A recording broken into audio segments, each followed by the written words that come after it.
using a color balance adjustment layer to get good midtones. We'll add a color balance adjustment layer, and if you look at the tones here, you can adjust shadows, midtones, and highlights. We've actually already adjusted the shadows and highlights using levels. For this, we will use the midtones, and we'll just work with these 3 sliders here to adjust the colors in the image. If you notice there's too much red in the image, you can move this slider over to the cyan.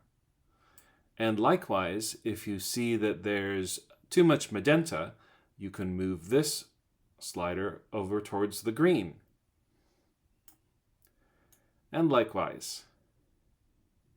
Now what we're going for here is we want to see if we can get to something that looks like it might be realistic. So one of the things that you should be looking at is skin tones. There's actually not a lot of skin tones in this image, so that makes that a little difficult. But of the skin tones that we can see, this adjustment seems to be doing the job.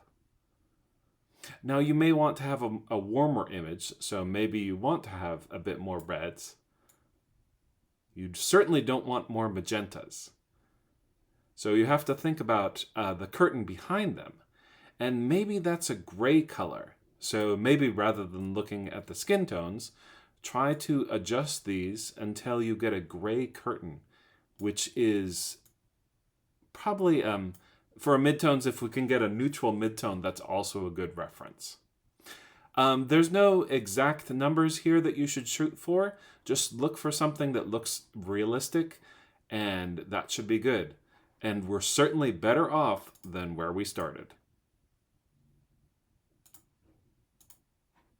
That's much better.